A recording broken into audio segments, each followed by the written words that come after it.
Hi there, and thanks for joining us. Well, Pride Fighting Championships has done it again. We're putting together a great mix tonight of the next generation of stars, the lightning quick lightweights, and today's top fighters. This is Bushido Volume 3. I'm Mauro Ranella, welcoming you to the Yokohama Arena, where it's a pleasure to introduce Matt Hume, the Wizard, to the broadcast. Matt, of course, is the lone American judge for Pride, and we're looking forward to your keen insight and analysis tonight. Thank you, Mauro, and thank you, Pride fans.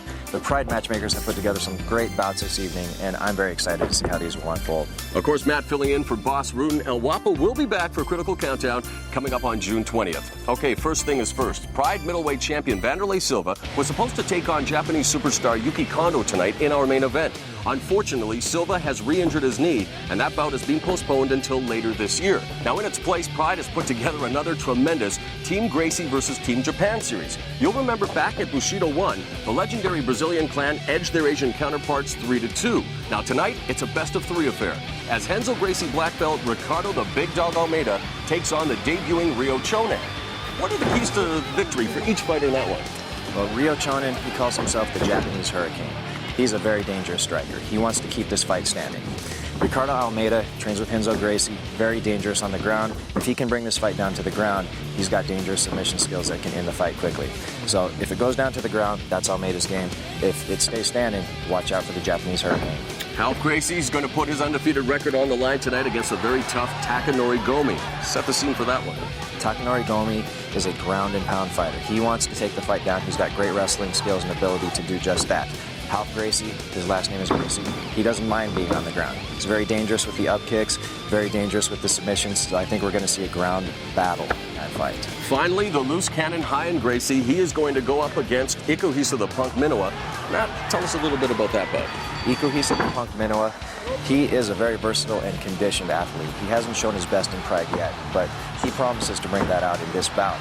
Now, Ryan Gracie is a steamroller. He is going to try to come out and make this a quick fight. But if Minowa can last just a little while and bring this into the realm of conditioning, he's got a good shot. Also tonight, Mirko Krokop, coming off his worst defeat ever at the hands of Kevin Randleman at Total Elimination 2004, he is going to try to redeem himself when he takes on a tough striker in Hiromitsu Kanehara. Now, what do you think Krokop's mindset is going to be after suffering his first knockout loss 3 weeks ago? Well, a lot of times fighters, after a knockout, they're a little bit gun-shy. But Krokop really wanted to get back in here quickly, so that tells me that rather than being gun-shy, he's coming back with both guns blazing. The great Canadian competitor Carlos Newton takes on DAIJU TAKASE. Do you anticipate a ground battle in that one? It could be a ground battle. If it is, it's going to be a very technical ground battle. They're both excellent on the ground. However, they both have excellent takedown skill and excellent ability to stop the takedown. So if it stays on the feet, only they can tell us what's going to happen. Also on the bill, Pride heavyweight champion Fyodor Emelianenko's not-so-little brother Alexander takes on newcomer Matt FOKI from Australia. Like you said, newcomer Matt FOKI. He hasn't been in Pride yet. He's 6-0 in Australia, tough guy. And Emelianenko, anybody with that last name, comes into the ring with time bombs. So if FOKI can step through those time bombs and maybe take advantage of a previous lack of conditioning from Emelianenko, then he's got a good shot. All right, we're looking forward to all the great action tonight. This is Pride Bushido Volume 3. Hey, if you're looking for real fights with real athletes, you've come to the right place.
紅に輝く日の光を手にするか、それとも闇に葬られるか。あまりに華やかな、そして過酷な銀幕の戦場へと続く道、それがプライド武士の道。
Yokohama Arena comes alive with the sounds and sights of Bushido Volume 3.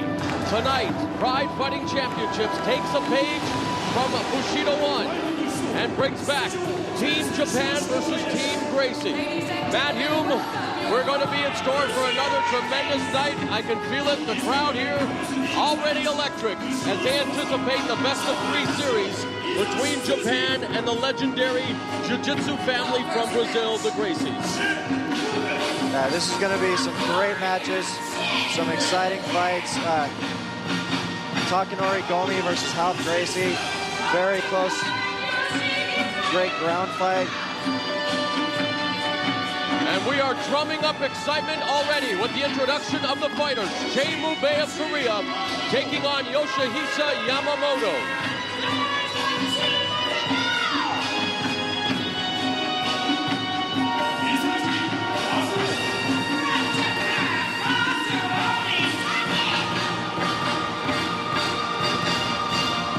There you see competitors vying to prove their worth here tonight.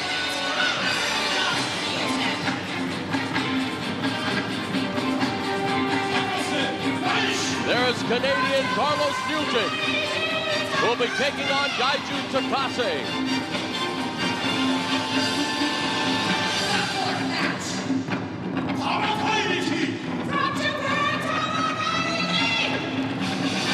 There you see the former sumo wrestler Tamai Karike.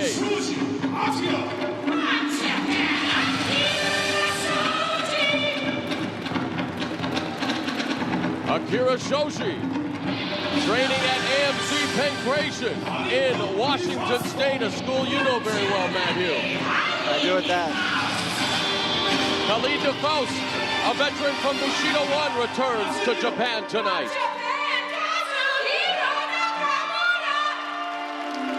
Nakamura coming off 2 consecutive victories, the last being against Dos Caras Jr. here in Pride. He'll battle the 5th from Golden Glory.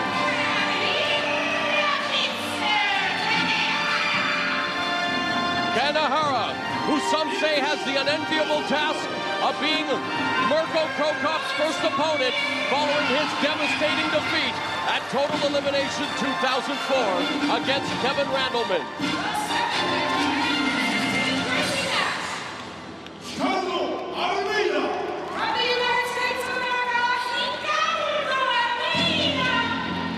The big dog, Ricardo Almeida, representing Team Gracie tonight, a Renzo Gracie black belt.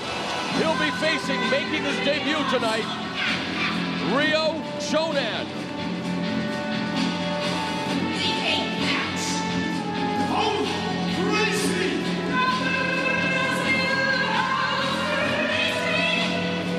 Many predict this could be the show stealer. Ralph Gracie, undefeated in his career, takes on the superlative fighter from Japan, Takanori Gomi.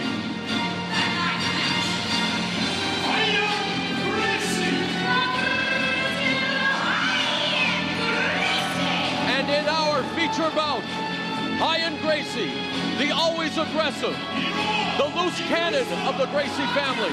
He is set to square off against Ikuhisa the Punk Minowa, who many feel could be facing a do-or-die situation in Pride Fighting Championships. He wants to break his losing streak. Mirko Krokop wants to get back into title contention. Gracie and Minowa already eyeing each other. We are about to begin Pride Bushido Volume 3.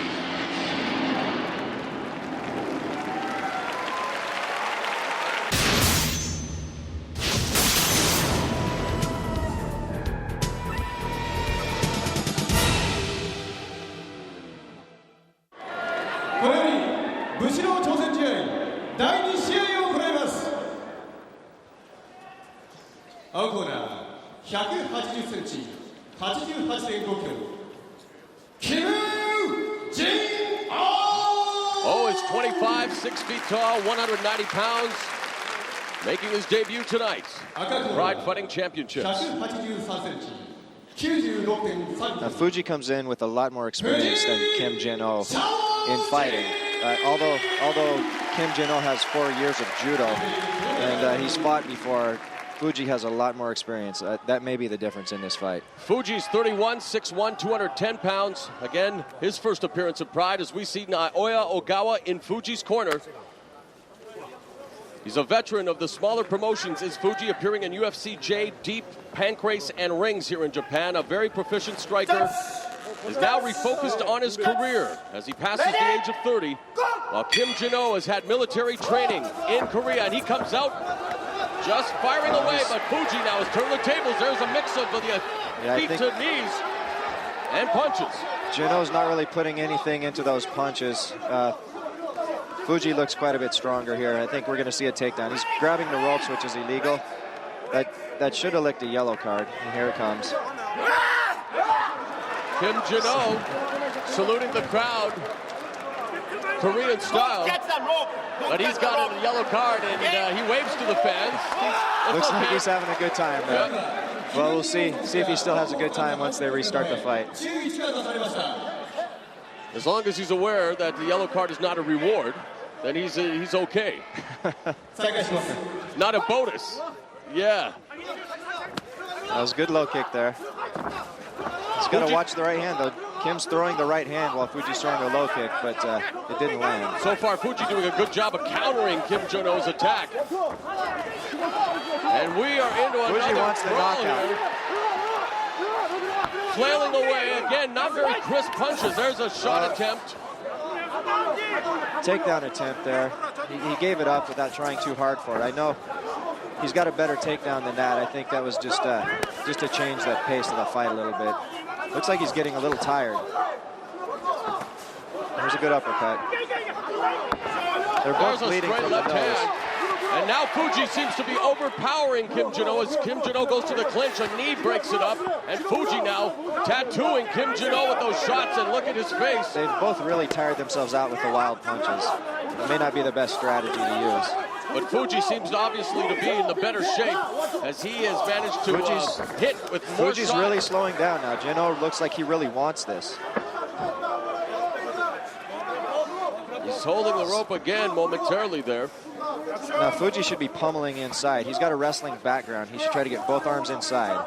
He's throwing little shots, but he looks really tired. Okay, he's inside now, so another rope grab.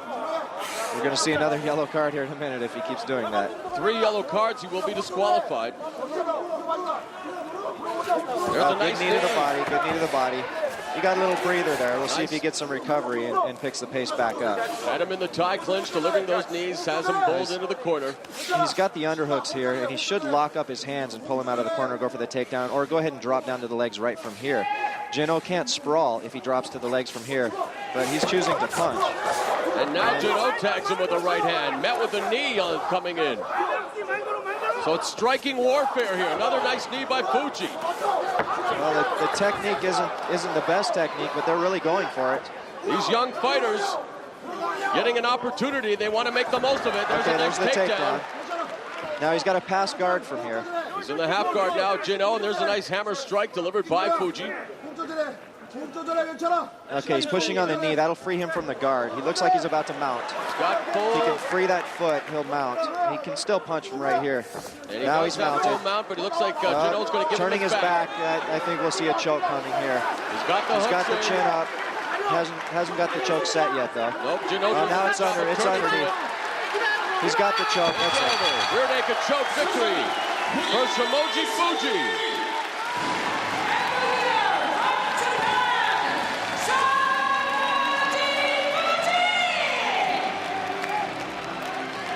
And at 2 minutes and 58 seconds of the opening round, Shomoji Fuji with the rear naked choke submits Kim Jin-Oh. Fuji showing a lot of hustle in that bout.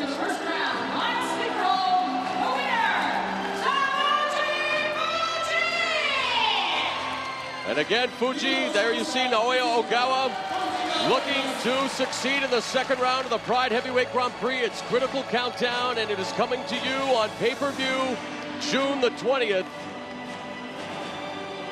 And he will be joined by the likes of American Heath Herring, Pride Heavyweight Champion Fyodor Emelianenko, Interim Heavyweight Champion Antonio Rodrigo Nogueira, many more. Let's take a look at the replay, Matt. They were both going for it, throwing kind of wild punches there, but both of them really wanted to win this fight, and I think it was the experience and the strength there that really made the difference in the end. He just scored with the more damaging blows, able to outlast and overpower Kim Jin-Oh was Shomoji Fuji. And again with that rear naked choke, he wins his debut here at Bushido Volume 3.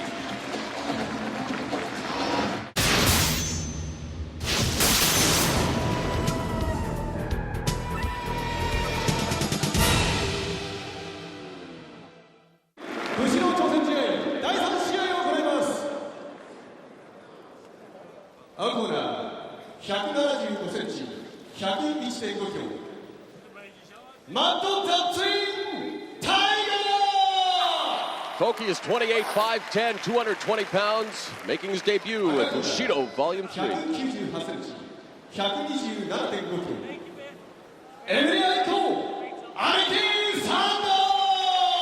Emelianenko is 22, 6'5", 275 pounds, 1-0 in Pride competition.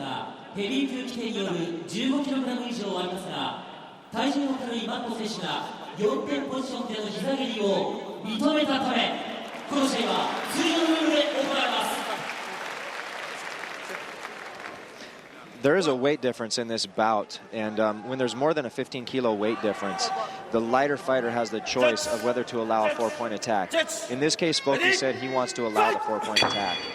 So it's just the standard rules. 7-inch height advantage for Emelianenko. FOKI outweighed by 55 pounds, but in the pre-fight interviews, he said he was going to take the fight to Emelianenko. Got caught with the little left hook right there. He's got to watch out when he's charging forward. He's dropping his head right into that left hook. FOKI says he's very adaptable, explosive, and powerful, but Emelianenko now with the overhook, underhook. Clinch here with the FOKI. They're both, one's got an overhook and one's got an underhook. Good balance there by FOKI, but a little bit of weight difference. And Emelianenko finds himself in the half guard of FOKI, and this is an area you don't want to be in with an Emelianenko. Yeah, he needs to start moving his hips real soon. He doesn't want Emelianenko to come up and mount from there. So he'd be better off, instead of holding that forearm, he'd be better off going underneath and pushing the hips back and recovering full guard, or trying to get back to his feet. Emelianenko, current Russian Sambo champion, so we know he's dangerous with the leg locks as well. He's got his full guard back now. Open guard, Emelianenko just dropping those bombs. Now he punches like his brother Fedor. Looks like we've got a cut here. I don't know if that came up from the nose. It does look like it's over the eye. Into the closed guard now of FOKI is Emelianenko. Emelianenko had some conditioning issues at Bushido 1. I said he's addressed that. He does look to be in a little bit better shape. Now he's passed again. He's back into half guard here. FOKI doesn't look like he can close his guard. Again, FOKI has a 55-pound disadvantage as well, and that's got to seem like 100 pounds at this point. It probably does right now while he's underneath him. He really needs to move. Oh, really needs to move his guard. And definitely some ground and pound action courtesy of Alexander Emelianenko, smothering FOKI now. FOKI's arms are up on the back here. Oh, there's a bridge. He's giving his back way. Oh, good. He's up on his good. feet.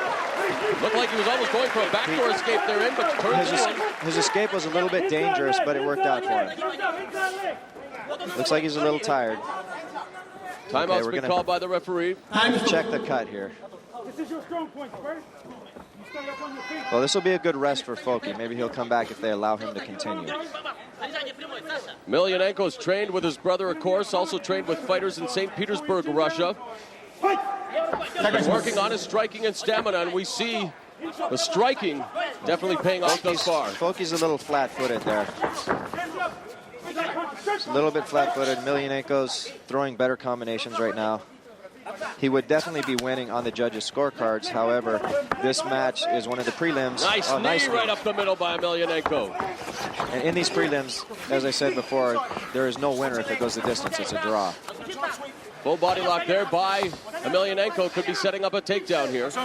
He's got his hips back, so that means he's looking for the knee right now. Now he's going to go for the takedown. Nice takedown by Emelianenko, right into cross-side position, and in dominant position is Emelianenko now. So what do you think, in order for him to finish, what should he attempt to do? There's the mount there, Matt. There's the mount. He could have finished from the side position if he wanted to go for submission. Looks like he wants to ground pound his way to a victory. Well, he's resting right now. I think we'll see him sit up.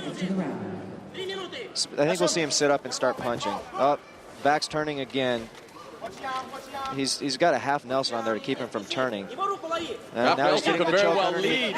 He's got the choke. There's the choke, and he gets it.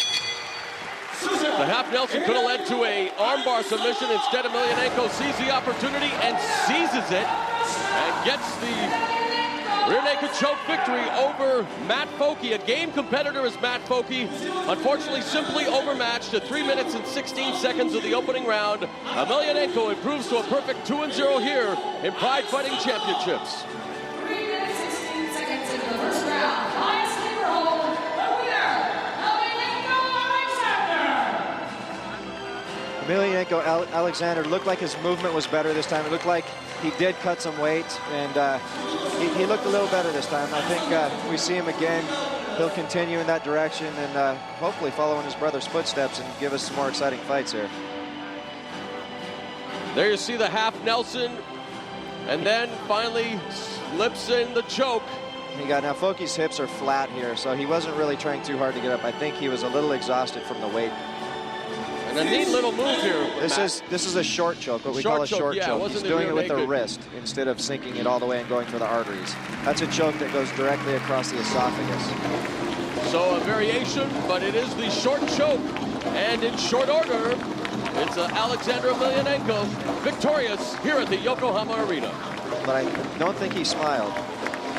Things are getting critical. Wild lefts and rights by Herring, a percentage of them connecting. Pride Fighting Championships. It started with 16 fighters. Peppering them now, hammer strikes and right hands and left. Only 8 remain. Another soccer kick. Pride Fighting Championships. Critical countdown. When it's all over, only 4 will survive. Order Pride Fighting's Critical Countdown. Premiering June 20th on pay-per-view.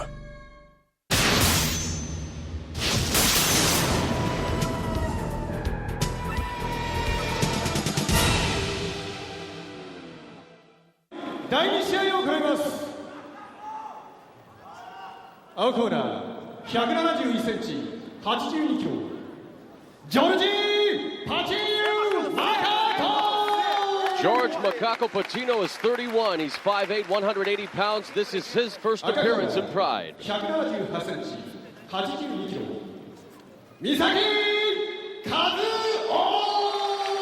KAZUO Misaki, 28, 5'10", 180 pounds, and this is also his debut in Pride Fighting Championships, and a man who, well, is not making a debut by any stretch of the imagination.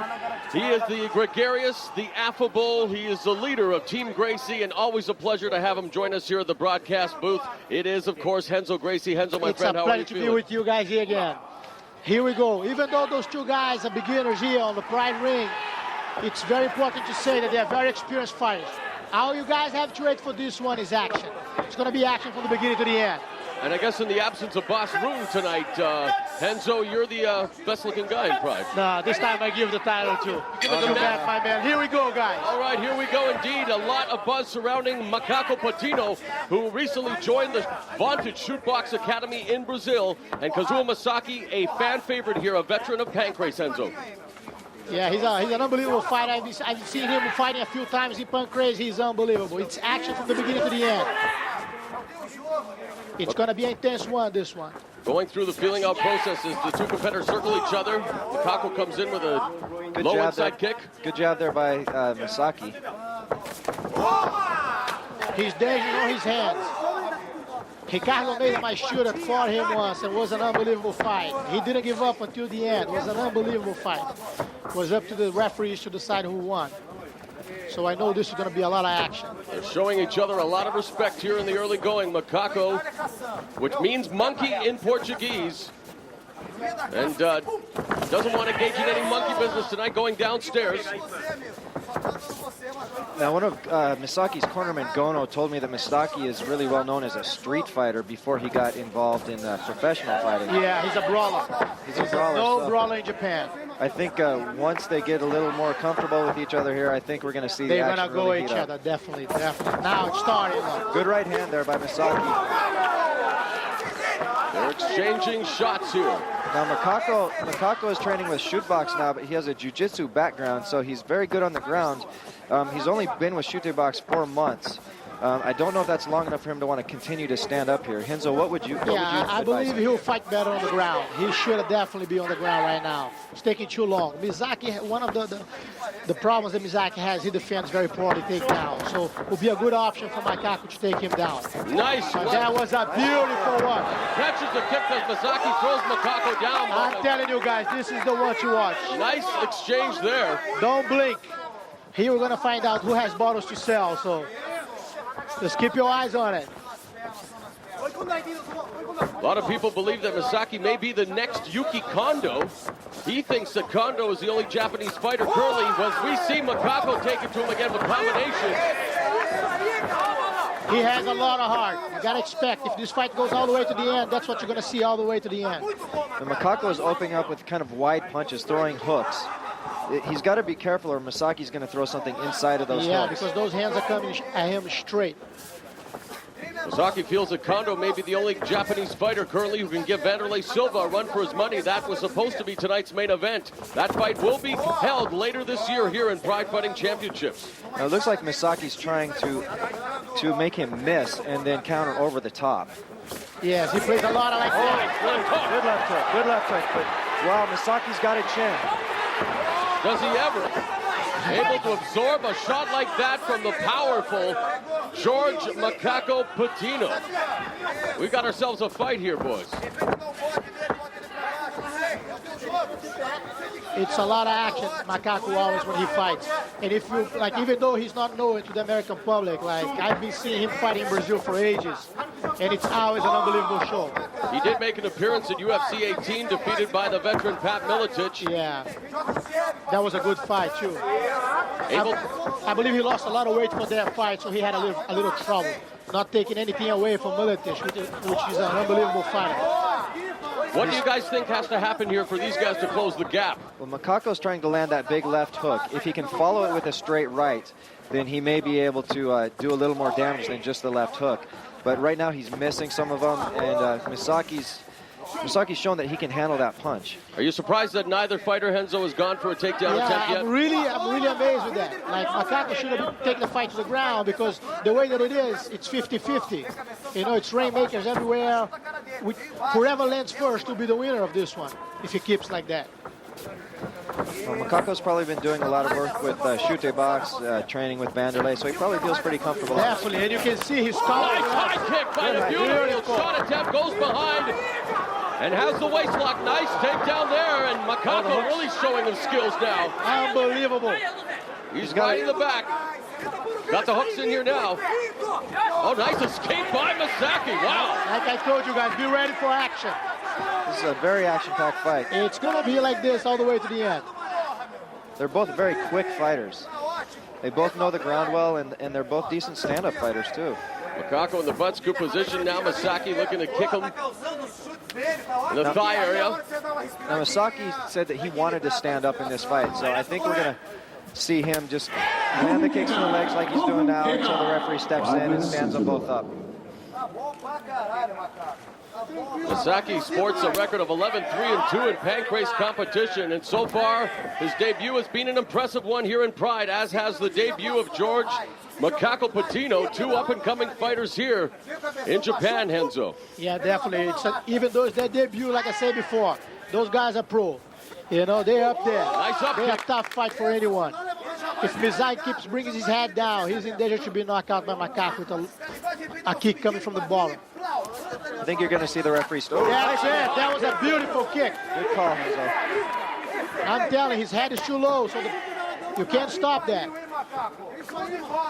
But as Matt mentioned, Misaki definitely able to absorb those thunderous blows, whether from the hands or feet of Makako thus far. They brought them up. Here we go again.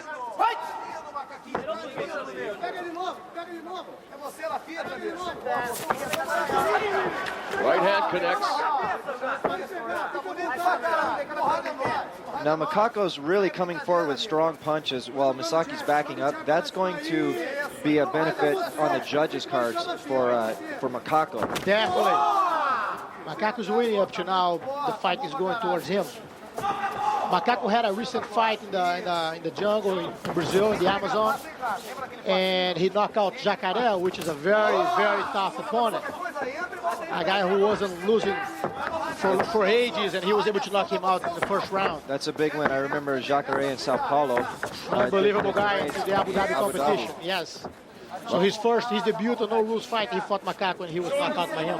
Wow, that's impressive. Makako feels he's undergone a catharsis since he hooked up with the shootbox team. Loves the family environment and all the tremendous fighters. And right now, oh, he gets tagged there by Misaki. That's what I'm saying. You can't keep exchanging. You give it a chance to bad luck. It's about who lands first. That short right hand when he missed. That's what Misaki's been looking for through the whole Yes, fight. it's like, it's go 50-50. So what are you saying, Henzo? Are you employing the likes of Makako to perhaps try a takedown attempt here? Definitely, he should have been posing this fight to the ground. Oh, that was a beautiful punch. But you have to understand, this Japanese has a tough jaw. Very tough jaw. He's taken some shots that You would see have that he put leaves his anybody else face down. open, just expecting to land his. He not even brings his guard up, if you realize. His whole goal is to land his punch. Look, And they're exchanging some. look. Both fighters. Great action here. Those are strong combinations from both fighters.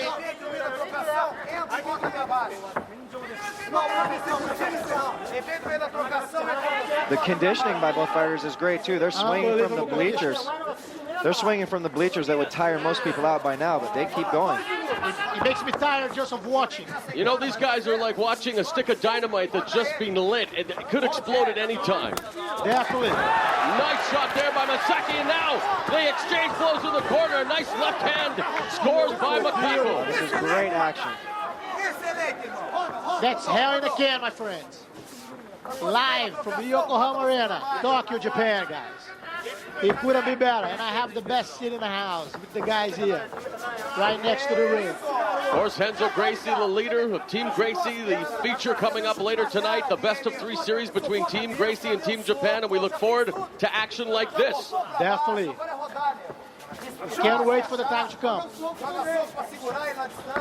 Now, Makako was winning on my judge's scorecard up until that right hand landed and dropped him. But That's the thing. Even though Makako landed much more punches and he was doing much better, like Misaki's punch really had an effect. He really wobbled his legs. Are you saying that, Matt, because of the damage that Makako's been able to inflict? Definitely that can impress the judges. The damage and the effort to finish. Effort to finish is above damage, and Makako is definitely going with the effort to finish here. He's been doing it over and over. But that shot that landed from Misaki, that short right, scores for effort to finish and damage at the same time. But right now, this fight is still very even. I had Makako ahead up until then, and I've got the fight very even right now. There's a shot by Makako, but did you see Misaki just bypass it, throw him to the mat, and there's Makako now in the butt scoop position. It was a good takedown Misaki's attempt. a tough guy. He's a tough guy. Never expect him easy. It's a dangerous opponent. One of the lower criteria is aggressiveness, which goes to, guillotine attempt here. Guillotine attempt.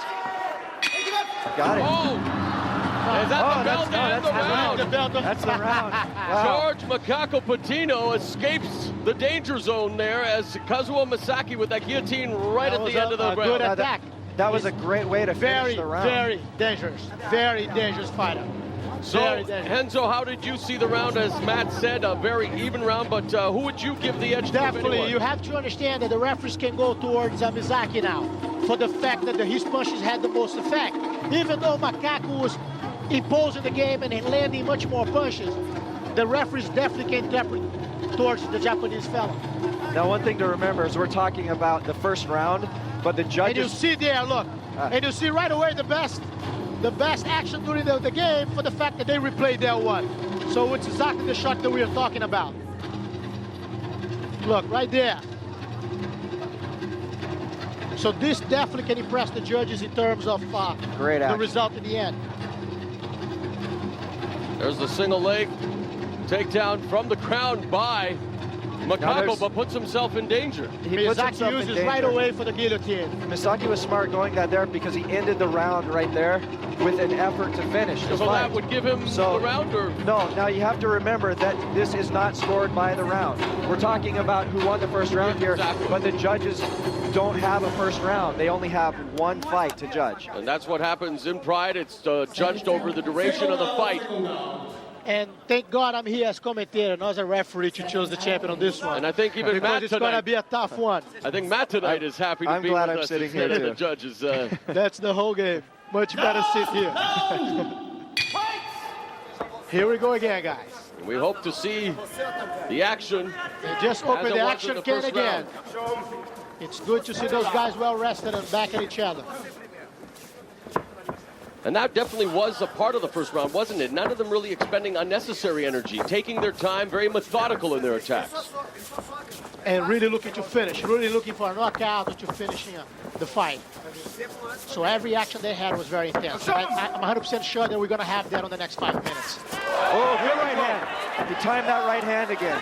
When he went with that wide hook, he timed the right hand and put it on the chin. Beautiful. Makako went down a little bit for a second, but he's recovering now, putting back in the guard. Now, Misaki should try to underhook instead of overhook. Definitely. He was a little naive there and allowed him to put him back in guard, giving him time to recover. Now, he's got a guillotine there, but Renzo, is that close to finishing? I don't believe it's right. It's out. Head's out. Yeah, it was out of angle. It would be very hard to finish that. Now some ground and pound action from Misaki. The only problem, now he's feeling the dizziness from the punches and that he received. Yes, he's lightheadedness now. Looks like he's a little more flat on his back here in the guard and not moving as much. And he's showing a little tiredness, I believe, from the effect of the punches. Now back into the full guard of Makako. High guard there, but look at Misaki, perpetual motion on the ground. He never stops. It's like action is his middle name, man. Every time I saw him fight, it was like this. Look. Big punch. Right. It's like it's not an easy guy to fight. Tough guy Makako picked to fight on the first match that he did on Pride. And it's definitely been Misaki's round. A show for us. For sure. It's been a great It's like fight. an unbelievable. That's what we're talking about. This is what Pride's about. These guys came to fight. Electrifying action, and another right hand scores. It's real fights with real athletes, as only Pride Fighting Championships can deliver. These two fighters making their debut, a memorable one, here at Bushido 3. We're going to be talking about this fight for time to come. Look, that was unbelievable try.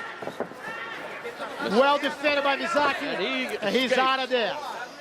It's been unbelievable. The submission attempts, the attempts to finish, and just the intestinal fortitude and the strength of both of these fighters. Nice kick by Misaki. The most amazing about Misaki is that he seems to recover and grow into the fight. His conditioning. As the fight goes, he gets better and better and better. And he's able to impose more his game now. On the beginning, we saw Macaco attacking for the whole time and looking for the fight all the time. Now we see the other way around. Now, Renzo, with Macaco on his back here trying to go for submissions, does the sweat play a big part here? Definitely. It's very slippery right now. So if you realize the punches are getting in, the kicks are getting in. So Macaco's in a very tough situation right now. Aggression is Misaki's middle name, and really measuring up Macaco now from top with those right hands. Now you're seeing Misaki play a little strategy here. He's going to start to pass the ankles, then he's going to throw the punch while Macaco's thinking about recovering the guard. Definitely. Good move by Misaki and a good point brought up by Matt Hume. If the fight keeps that way, definitely is going to go towards Misaki. I think at this point, I think Misaki has now pulled ahead. Well, he's dominating this second round, and really it's how you finish the fight, as Matt Hume will tell you. Well, it's actually how you play through the whole fight. They're going to tally up everything. Like I said, they've got their stopwatches running. They've tallied everything these guys have done through every second of this fight and taken notes. And they're going to look at this entire fight. But who is dominating in the last round usually has a better opportunity to be victorious, isn't that true? No, it's not true. Whoever made more of an effort to finish and whoever did more damage in the fight, those are the top two criteria. Then they're going to move on to standing combinations, ground combinations, positioning. They've got a whole list of things, aggressiveness. They're going to consider everything. So the rounds really play no part. But the best thing of all is that this fight only finishes when the time is over or someone was submitted or knocked out. So we still have a lot of action to watch. Don't blink, guys. You guys Five out now by Misaki. Oh, that kick rocks the head of Patino. And unbelievable the recovery of Macaco Patino. That would have knocked he the has lesser a tough fighter jaw, out. definitely. The difference, I think, right here is they're both very, very tough guys, but Misaki has recovered a little bit better from the damage that he took, and Macaco has slowed down a little bit. No, Macaco now is trying to expose his back to see if he's able to invert and get the top position. But Misaki was very well placed there. He's unable to good hip work by both. Choke, and there's another nice knee by Misaki coming up. Now that was a strategy then by Macaco, right? Definitely. He was trying to give his back to see if he was able to get the top position. And this fight is over, and what a tremendous battle. Incredible fights. That was a battle.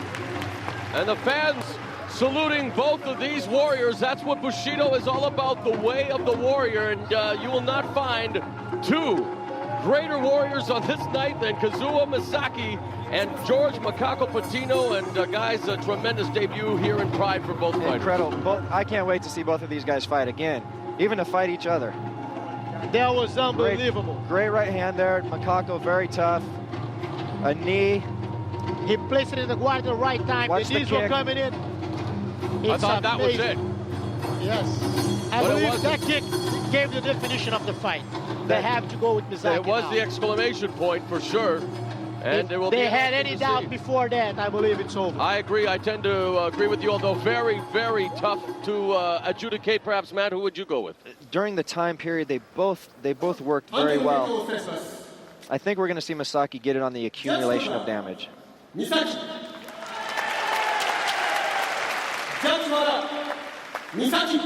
Yeah, Misaki got the win.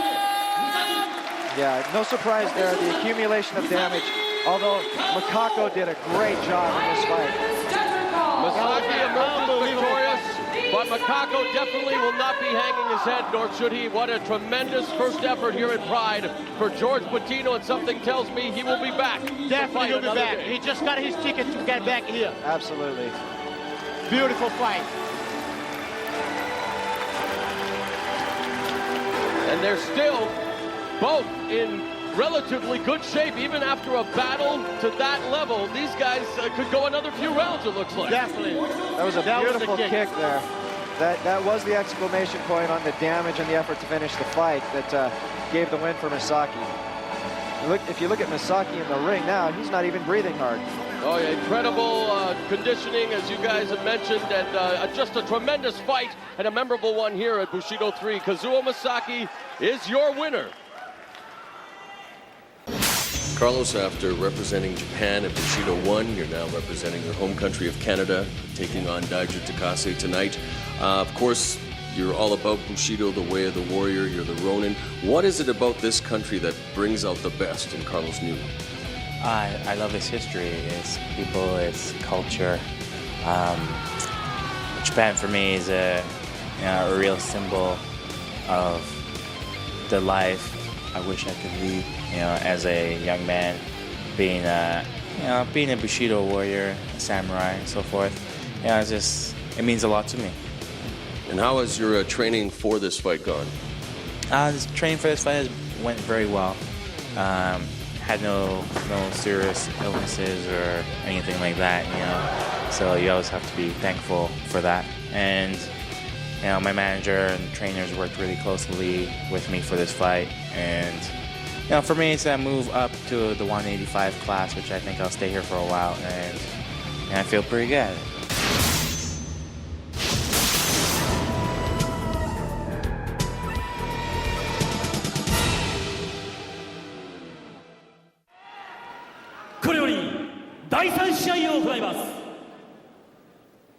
Our corner, 177センチ、88キロ。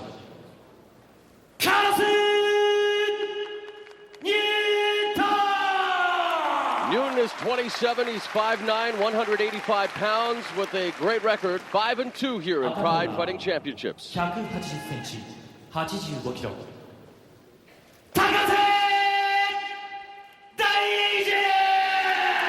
DAIJU TAKASE, 26, 5'11", 189 pounds with a record of 4-3 in Pride.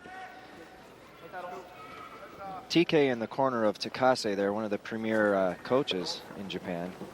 It's going to be an extremely technical fight, this one.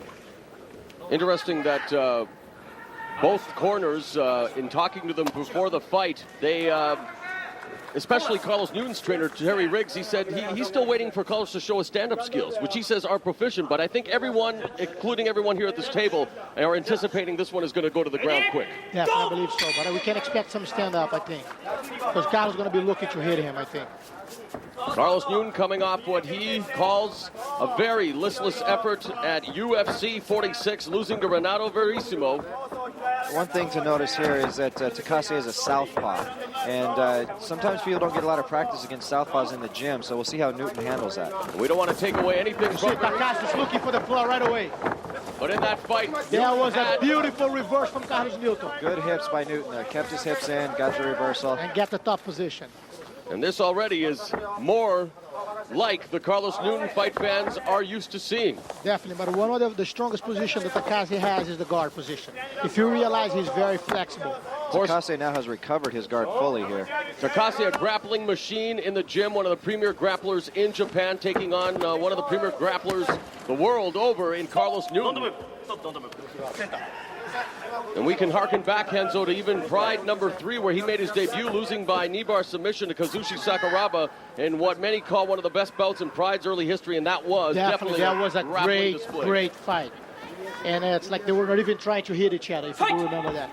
They were looking for submission after submission. And we've mentioned it already, but you and Carlos also put on a tremendous display of your ground game skills, and right now we see Carlos in TAKASE's guard mat. He's in the guard. The guard is closed right now. TAKASE holding the head.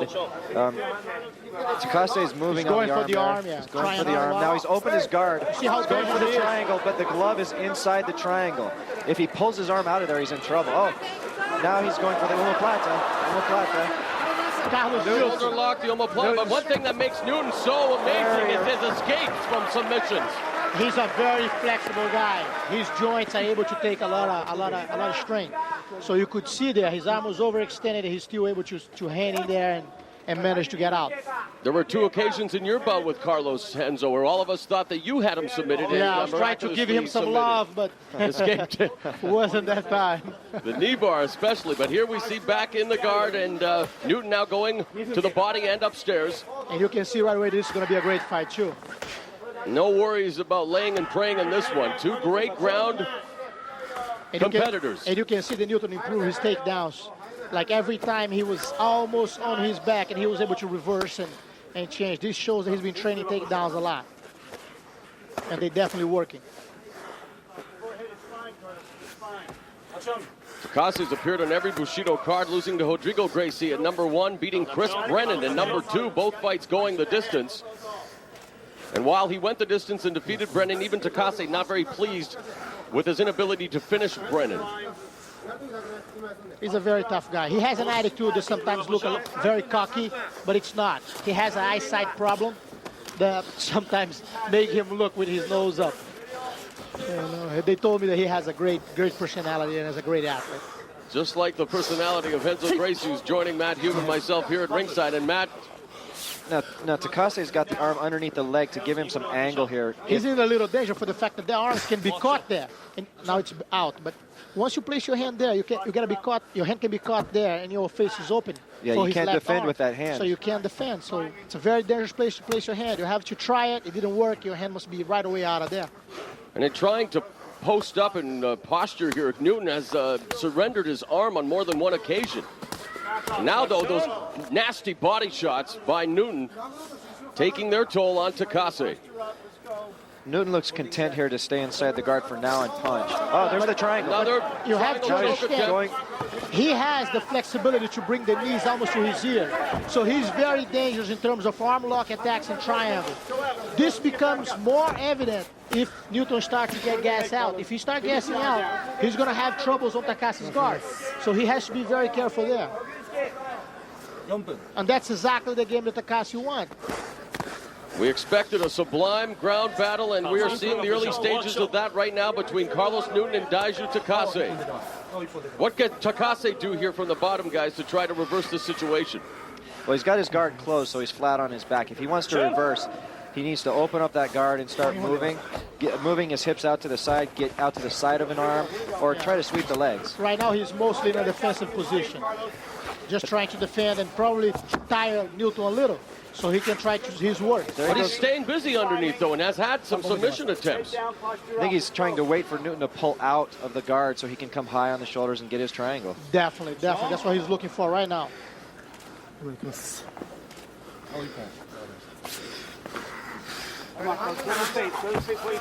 The action in the corner now, and there you see Takase again underneath the leg. And if you realize, every time he places his hand there, he gets hit. Yes.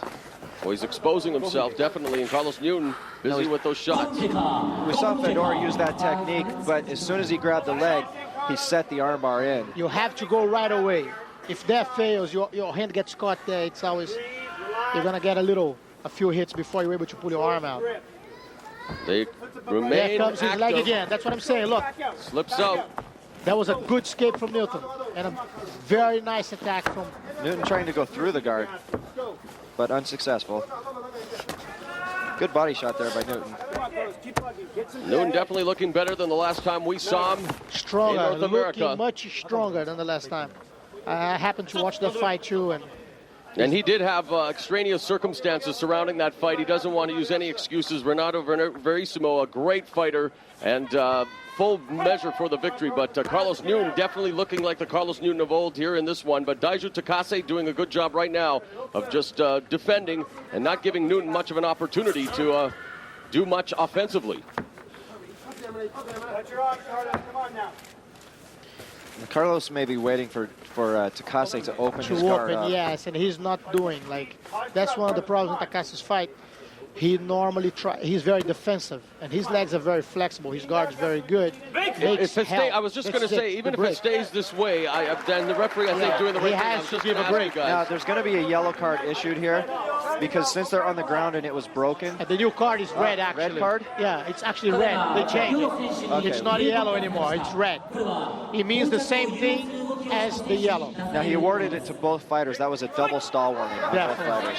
And again, here in Bushido, because of the shortened matchups, 1 10-minute round, 1 5 round, good takedown sprawl there by Newton. Nice uppercut. That was a beautiful punch. We should mention, you guys, that there are going to be a lot more yellow cards because they want the action to continue at a fast pace. Oh, that was beautiful. And I almost landed a triangle. A nice attempt at a monkey flip kick by Takase and almost landed. Newton realized that he's fighting much better standing than Takase. Takase is showing a little signs of tiredness. You think that's a good strategy? So he's looking like premature knockout. Getting the single that leg was a against takedown. Takase, and that time he ends up in the bottom. guard. Now we'll see how Newton works from the bottom and Takase from the top. First time we've seen Carlos Newton in the bottom position. Takase, again, this is where he did have trouble, however, with Chris Brennan. A lot of people, the one criticism for yeah, but even Takase, that was beautiful reverse. Very nice. Beautiful reverse. Now if he pushes that foot That out of was the way, a he can half pass guard guard. sweep. Unbelievable. a lot of people feel that Takase doesn't show the same intensity that he does in the gym as when he competes here in Pride, and maybe that was a case of it right there as he finds himself back on the bottom. Newton definitely looking much stronger than the last time I saw him fighting. Much better coordinate, standing much better on his takedowns, making a very smart fight. Setting up a triangle here again. It's Takase, There he but comes, his too legs high. up. Very good flexibility by Takase.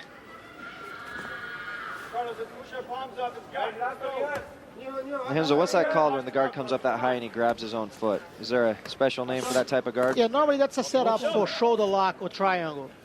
It's like the problem with the ground fighting, you normally don't have a name for nothing. You just say, bring a leg up.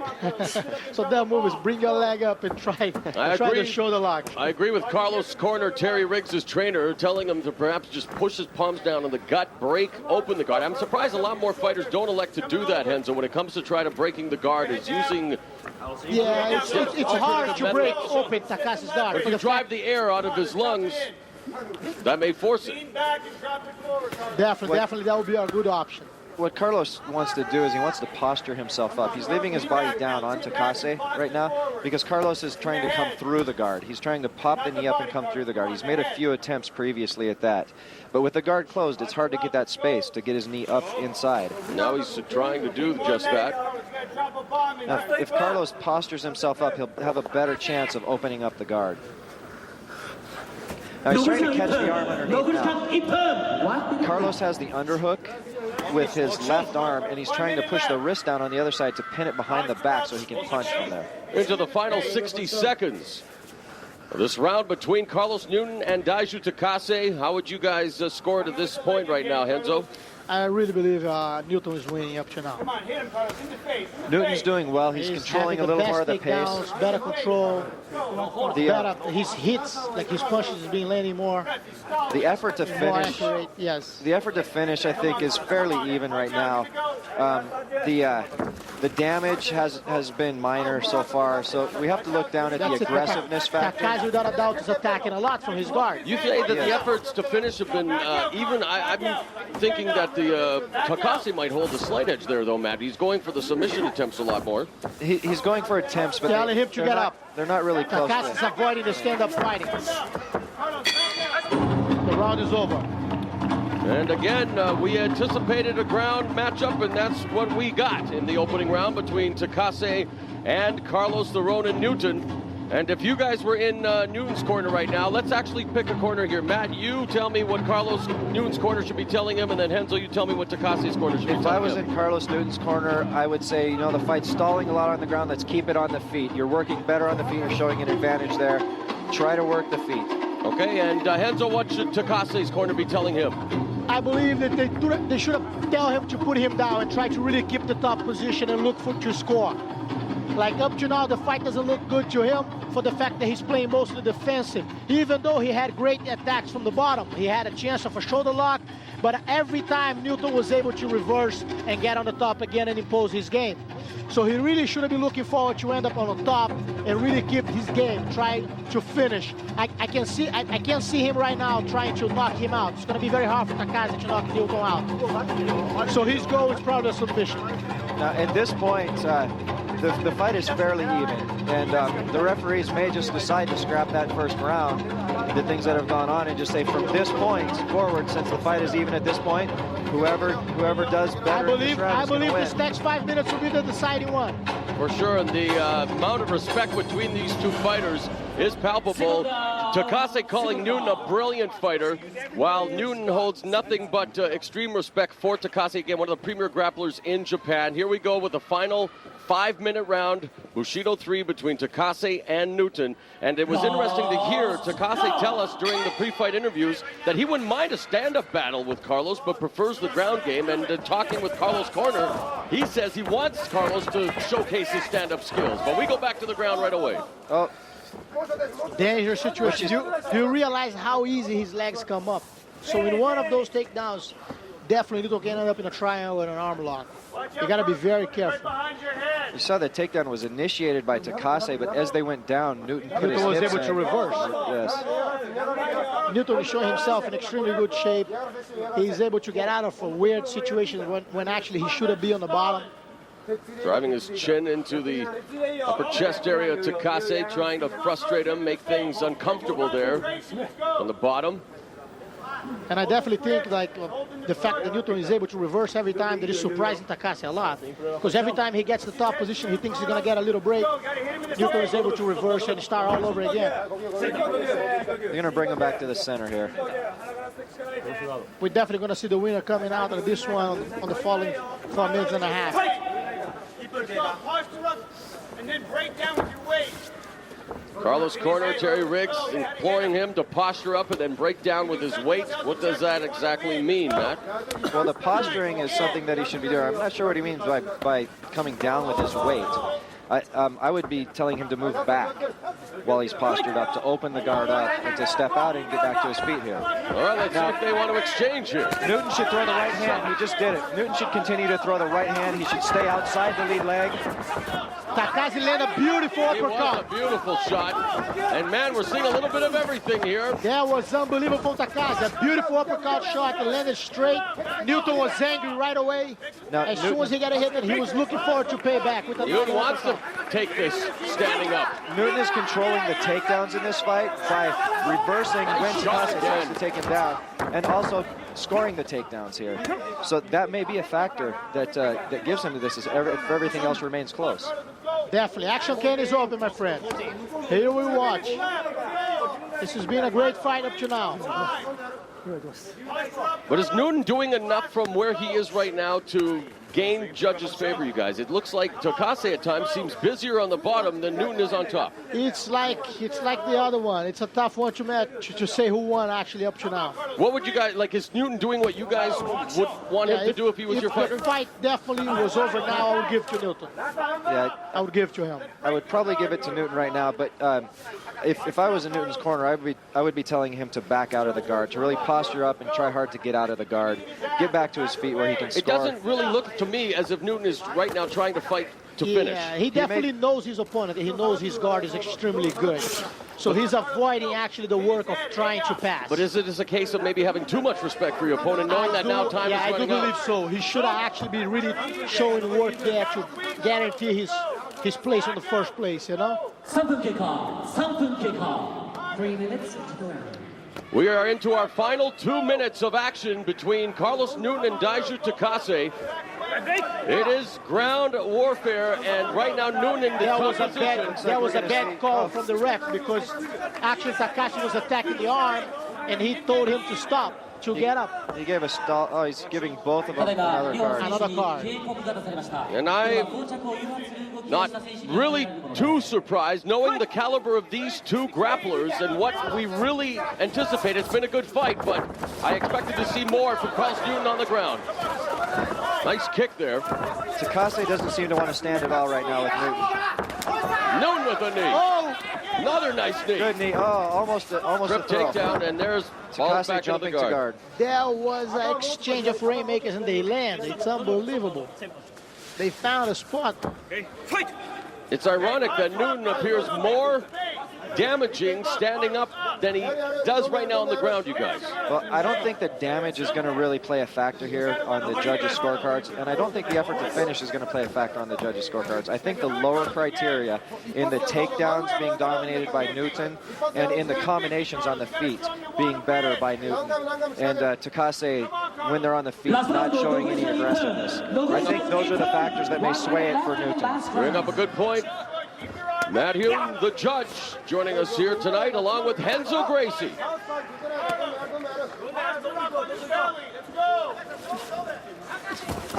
There you go. You have Pass the the chance to guard pass there. now. Should kick. Going for a leg lock attempt. That was a Brando. beautiful punch. That was a beautiful punch from Newton. There doesn't appear to be the intensity that one would expect, though, with into the final minute here. The corner of Newton is imploring him to work. Definitely. That's a problem when you fight Takase. Takase is a very defensive fighter. Even though he puts those shots from the guard, when he's not trying to attack, all that he does is lock the guard and make it very hard for you. Is this a case then, Matt and Henzo, of it being more Takase's style that is not allowing Carlos Newton to do what he wants to do? Definitely. It's like he probably felt in danger. Every time he tries something, that's when probably Takase was able to pull out something. And part of the reason, I believe, is because Newton respects Takase's skill, and he doesn't want to make a mistake. So he's not really trying to force the guard open because he knows Takase is just waiting for him to back out so he can put that triangle on. Well, the fight is over, and it will go to the judges' scorecards. From the comments of our experts here, Matt Hume and Henzo Gracie, looks as if you guys are going to give this to Carlos Newton, and I guess most of the fans tend to agree. Let's go back to the replays here. Go ahead, Henzo. Left hook, but... left hook and an uppercut, strong uppercut. That's what they wanted. Takase almost landed. Saw Newton using the shoulder well there when they... That was the uppercut. It made Newton very angry after that, and he really looked forward to land his. It was a very interesting match, very good from both fighters, and let's see who the judges will give the victory to. Two superbly conditioned athletes, and now we await the judges' decision. Judge forever, Carlos. Judge Wada, Takase. Wow. Interesting. Judge Miyake, Takase. Daiju Takase winning the split decision, you guys, and this is